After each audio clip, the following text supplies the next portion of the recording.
Ja, ik doe mbo-opleiding, helpende welzijn. Ik doe mee aan dit project omdat ik graag nog meer dingen over Rotterdam wil leren kennen, ondanks dat ik hier toch al heel mijn leven woon. Ja, wil nog meer, graag met meerdere mensen in aanraking komen en meerdere mensen uit Rotterdam leren kennen. Ja, dat is het. Wie loopt u nog meer tegen? Wie is nog meer? Heeft u een passie waar die niet uitkomt? U wil heel graag iets bereiken, hij heeft het al heel vaak geprobeerd, maar je komt er niet.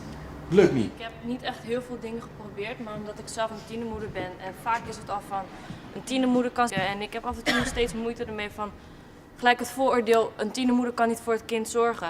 Ik ben zelf 17 toen ik zwanger raakte, ik ben nu inmiddels 18 en mijn dochtertje is 8 maanden.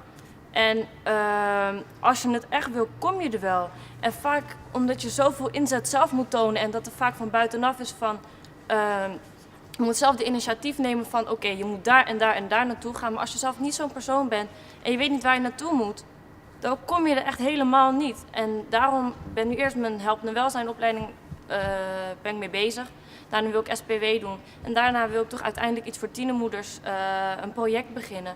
En het liefst voor mezelf. En dat ik alle tienermoeders in Rotterdam kan helpen en te vertellen waar hun naartoe moeten om er echt te redden. Want vaak, ik merk het nu nog steeds, omdat ik jong ben en je loopt met een kindje over de straat van oh, weer zo'n tienermoeder. Ze heeft zeker onveilig seks gehad en de vader was er zeker niet bij. Dat is allemaal onzin. Je moet gewoon eerst naar die persoon toe gaan voordat je gelijk je mening klaar hebt. En het is nog steeds veel te veel vooroordelen in Rotterdam over tienermoeders. En dat is gewoon wat ik één ding echt wil bereiken in mijn leven, dat wel. Dus je kunt een verhaal op allemaal verschillende manieren vertellen. Dus dat is...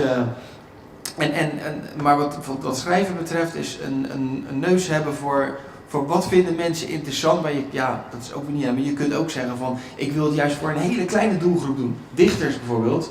Nou ja, de beste dichters verkopen vaak een paar 100 boekjes. Nou ja, dat is dus een hele kleine markt voor heel klein. Maar goed, ze doen dat met al hun passie. Hè? Mensen genieten daarvan. Weet je? Dat kan ook. Maar dan zou ik eigenlijk ook meer moeten weten van waar willen jullie over schrijven? Wat zou je...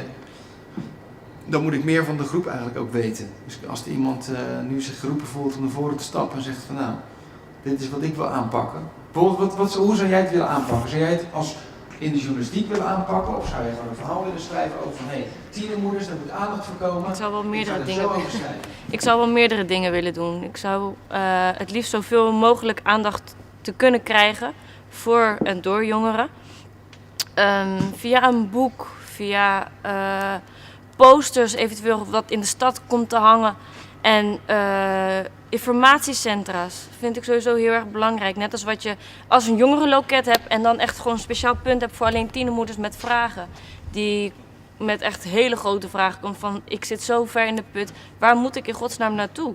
En dat je daar dan echt een centrum hebt en gewoon sowieso een locatie hebt. Ook al is het maar heel klein, maar toch dat er gewoon genoeg aandacht wordt besteed aan één persoon. Dat je de tijd voor die ene persoon neemt en goed helpt. Gewoon rustig bij één te zitten. En het maakt niet uit als je moet kijken waar je mee kan beginnen. Als je met een boek kan beginnen en eerst je eigen verhaal kan vertellen. En als het mensen nou raakt. Als ik dat zou kunnen doen, dan zou ik dat heel graag willen doen, ja. En kijken hoe het verder dan kan lopen. Je moet eerst bij het kleine beetje beginnen. En kijken hoe dat dan loopt. En dan kan je daarna verder gaan. En dan kom je vanzelf wel van, oké, nu kan ik de volgende stap iets anders nemen. Een grotere uitdaging. En zo zie je hoe het verder komt. Kijk, als er positieve reacties van komen of iets.